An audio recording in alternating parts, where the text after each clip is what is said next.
Hey everybody, it's Josh from Walnut Ridge. This week I want to talk to you about an issue that we're starting to see a little bit more of because the weather is getting a lot warmer. Today's not really a good example of it. Started off chilly, but it's going to be a beautiful weekend. Sunny, hot. Campgrounds are going to be full. This weekend happens to be a holiday weekend for us if this is airing during that time. But campgrounds are full. There's going to be a lot of people there. Air conditioners are going to be running.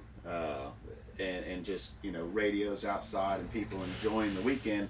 And I wanted to talk about what we're hearing from people while this is going on that maybe they're not fully understanding the proper way to use the coach or what all things that they can run. First off, if you have a 30 amp coach, so if your plug only has 3 prongs on it, that's the 30 amp service. A lot of coaches now are having a fireplace installed and an air conditioner.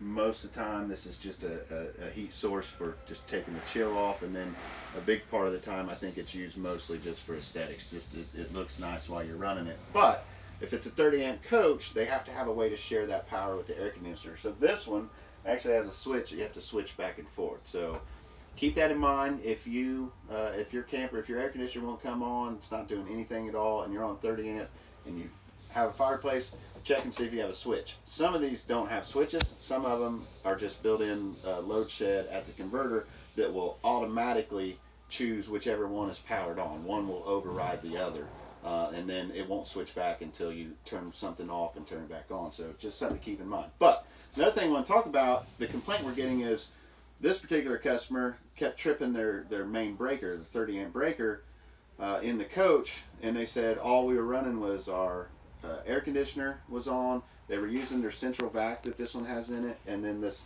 fan that they have in here. And that doesn't seem like that would be enough to trip it, but on a hot day, this air conditioner can pull 12 amps.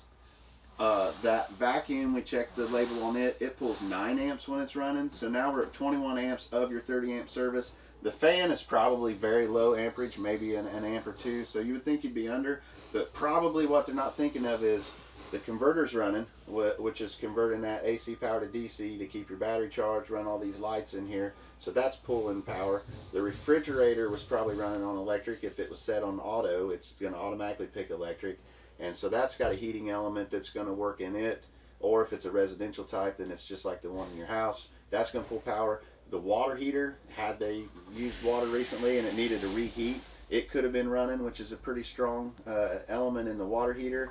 And then whatever else, if the kids were in the bunk room with the TV going and video games, or maybe they had this TV on, maybe their coffee pot behind them was still on from the morning and they just didn't realize it. That's going to pull a lot of power, so that will trip the breaker. Put yourself in that crowded campground with everybody else running air conditioners on a hot day. That power consumption is going to be a struggle for everybody. So keep that in mind.